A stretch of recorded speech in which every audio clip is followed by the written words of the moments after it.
Has this ever happened to you? It rains for just one night and suddenly your city faces water lodging all around. Drains stop working, roads break down, and everyone starts blaming the system. Now pause for a second because 4500 years ago, people were living in cities where water flowed out perfectly, streets stayed clean, and everything was planned with precision. No machines, no electricity, no modern technology. Sounds impossible, right? But I promise you, real story hasn't even started yet. Because today in this video, I am going to tell you how they achieved this and why we failed to continue it. Might completely change the way you look at civilization. So stay tuned in this video. Today I am going to break your all the myths towards a civilization.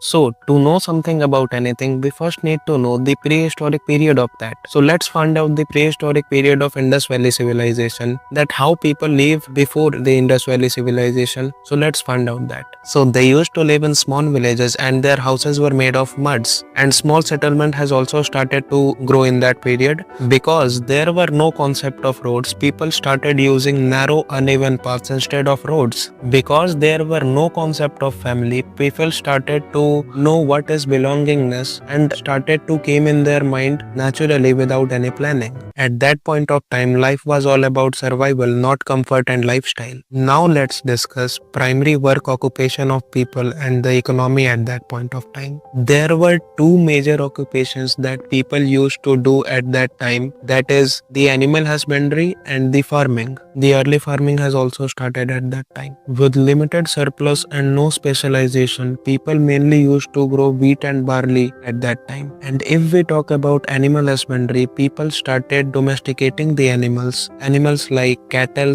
goats, they all used to use them as a pets in order to extract milks out of them, and all these things has started at that point of time. There were no large scale trade networks, no drainage system, no sewage system, no standardized bricks, and all these things that can be organized in a civilization. All these things are not in their hands and everything was so misorganized. And one more thing, there were no concept of roads at that time. So there were no roads exist at that time. And in the Indus Valley civilization, the usage of roads has also started. So let's discuss Indus Valley civilization. So first, we need to discuss what is Indus Valley civilization. So Indus Valley civilization is the first urban civilization that human as a species has. And the main features of this civilization that it has organized land, sewage systems, drainage systems, organized roads, and everything was so organized that it was almost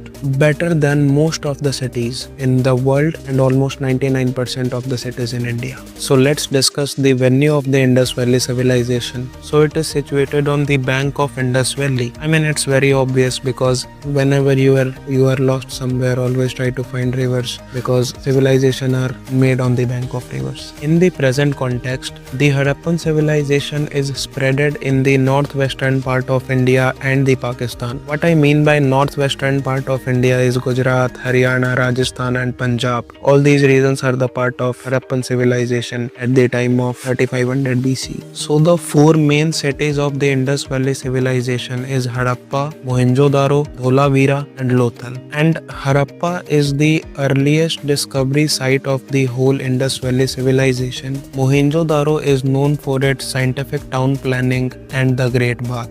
Dholavira is known for its water management system and Lothal is known for its trade center and dockyard. Can you imagine what we are talking about? We are talking about 14,500 years ago from now, and they have developed all these things. Can you imagine how interesting it is that they have developed all these things so back then without any tools, without any equipments, without any heavy machinery, and even then they have developed this. I mean, it actually blown my mind when I firstly known that. I mean, this is the reason why I am making this video. I am very curious about this topic. Can you know that Indus Valley civilization is bigger than Mesopotamian and Egyptian civilizations, even after adding them? So let's discuss some more characteristics of the Indus Valley civilization. So it was also known as the Harappan civilization, and it is very famous for its sanitation facilities, its town planning, all these things for which the Indus Valley civilization is very famous. The trade system of Harappan civilization was also very strong. I mean, they use seals as a system of exchange in trading. Seals is nothing but just a metallic coin for which it is used as a system of exchange. The cities in the Indus Valley civilization are made in the grid patterns. Houses were connected to cover the drainage system. So in the Indus Valley civilization, there were presence of public structures as well. A public structure is basically nothing but just the place where any family or anyone can go in their vacations. These are the things which is known as the public structure, and these were the things, for example, the Great Bath at that point of time you can associate with the beach of ancient times. So let's discuss who are the people who used to live in the Harappan civilization. So the people who live in the Harappan civilization are known as Harappans. People in the Harappan civilization used to live in the planned urban societies. And do you know what the most curious part is? There were no evidence of king, queens, and any war, any army. There were no evidence of all these things in the Harappan civilization. Would you rather don't think so? It is very idealistic society. I mean, it raises a question in me as well, that is it true? I mean, there were no army. Can you imagine? Everything was so ideal, so utopian, I would say. I don't know how is it possible, but that is something which made me curious to know about the Indus Valley civilization. So the society was not ruler centric, it was system centric. There were four major groups in the society of Harappans. The first one is farmers, the second one is artisans, the third one is town planners and engineers, and the fourth one is traders. At that point of time, farmers were the backbone of the economy. Traders do inland and overseas trade. Artisans do pottery making, metal work, and made seals for the purpose of trade. And town planners and engineers have advanced civic sense, as well as they contribute to create infrastructural development. Lifestyle of the Harappans appears to be equal because the houses found in the Indus Valley civilization were similar in all the aspects, whether it is in shape, size, or the bricks used in those houses were also similar. So it clearly shows that the society of Harappans were very uniform and equal in such a way that there were no rich-poor divide in the society visible, according to the research. So it actually feels like an ideal society. Now let's find out why the Indus Valley civilization is so efficient. So there are three reasons for that. The first one is city planning, the second one is sanitation, and the third one is economic structure of the Harappans. So let's discuss all these three things one by one. So let's discuss the first thing first, which is the city planning.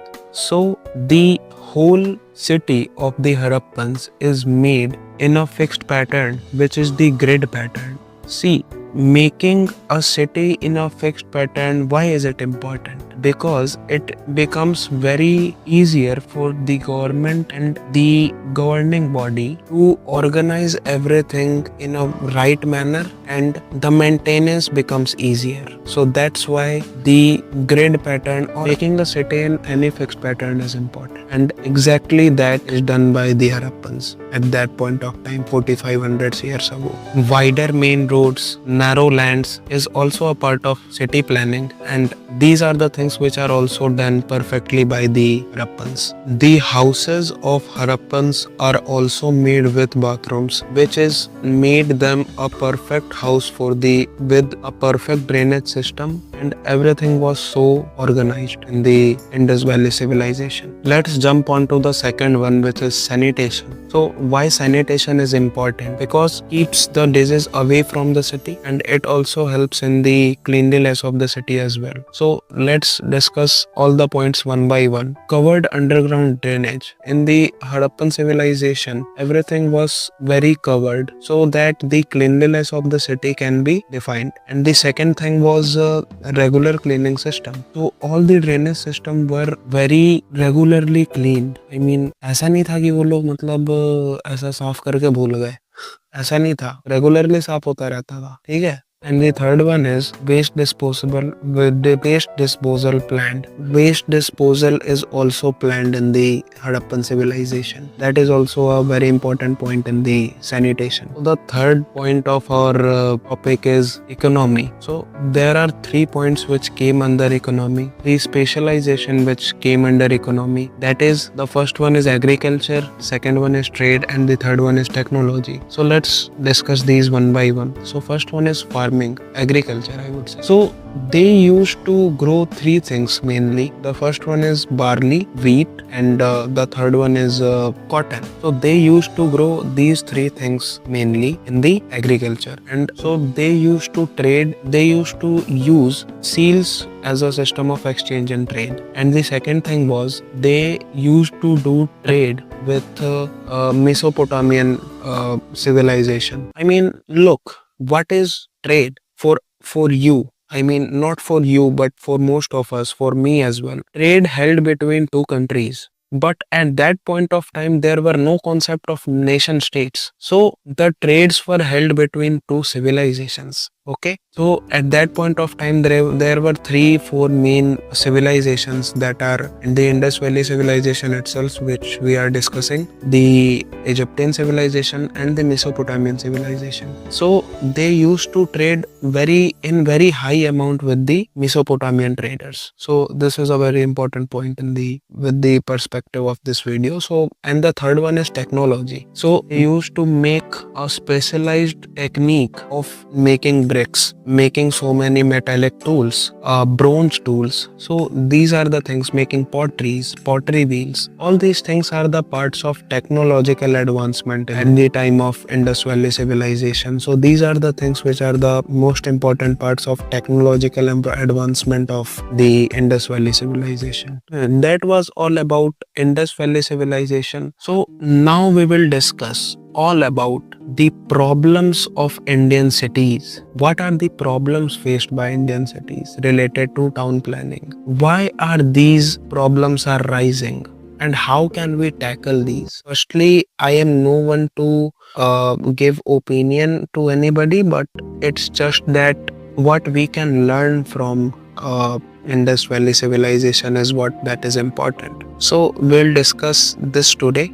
We'll discuss this as well. So before that, we need to know what is town planning. So our next topic is this: what is town planning? Town planning is a process in which planning and designing of a town is done in advance, so that people can live comfortably, safely, and most importantly, disease-free in that town. I think the definition was very complicated according to me. So let's discuss it in common language of us. That perfectly planned town looks neat, organized, and easy to live, and has proper roads, proper drainage system, proper sewage system, and proper open spaces so that people can walk around, and less population and traffic jams. Would you don't think so? All this sentence is very contradictory for the Indian cities. Now we will discuss why town planning is important. I mean, town planning is very important in every aspect of the development of a town, because it creates a very huge impact on a town. I mean,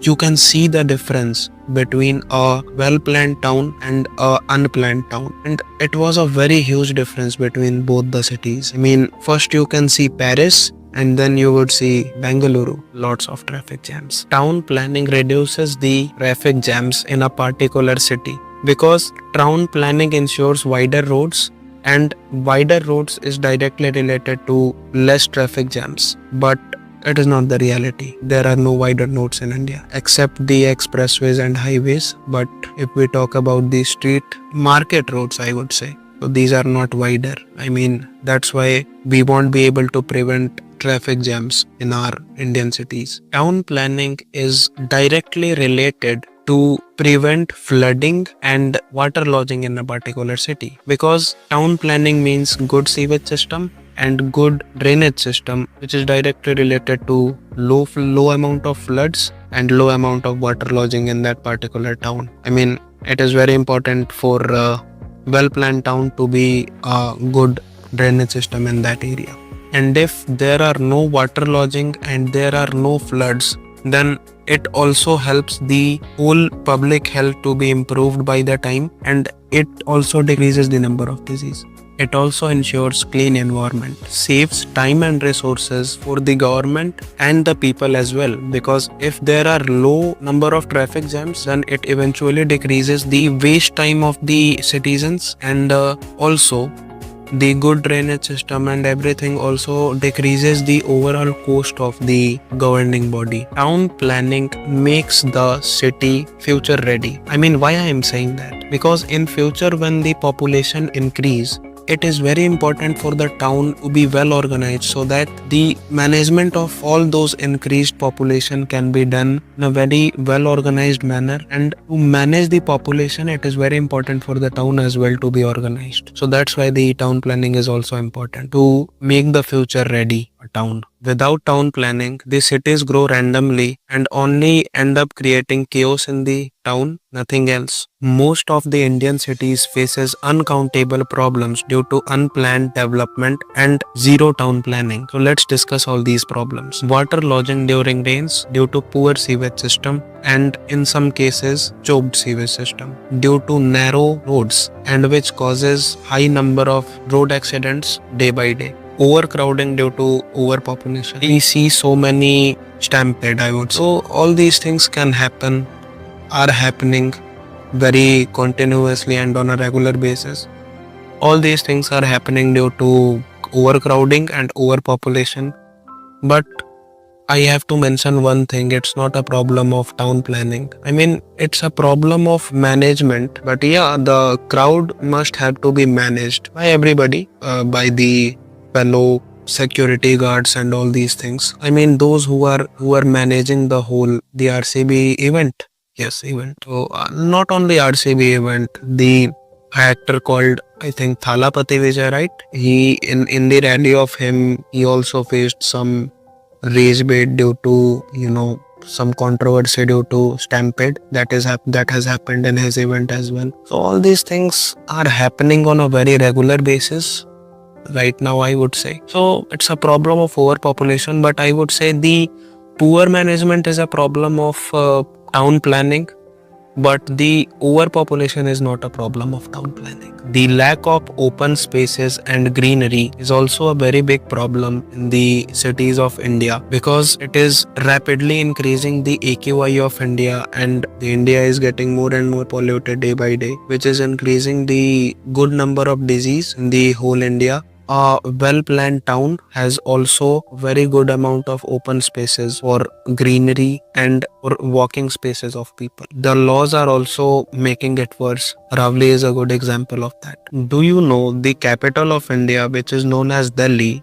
I mean, it is Delhi.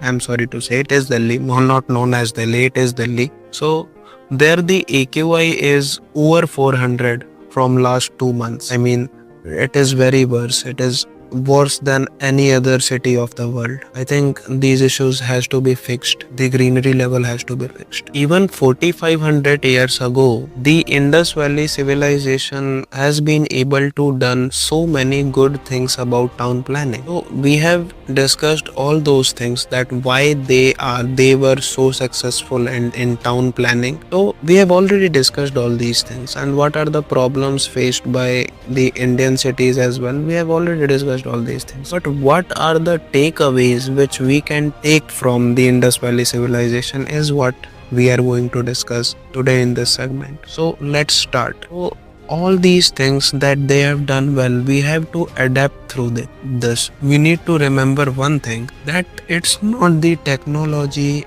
which make a city a good city, a livable city. Actually, it's the planning which makes a city a livable city. According to me, this is my opinion. So, the takeaways are we can take how to build a good drainage system, how to not only make a good drainage system, but also how to manage that. Because after making, if it gets choked, this is also a problem. So, we had to manage that. And the second thing was that, I mean, there are so many things, but what are the key things that we need to know from them, we need to take from them, we need to learn from them? So first one is sewage system. The second one is the way their water supply system is made. Although water supply system is good, but I have learned in the newspaper as well that in Delhi and in so many cities as well, nothing was planned with that perfection. I mean, even the water supply as well. So it is also a problem that we need to,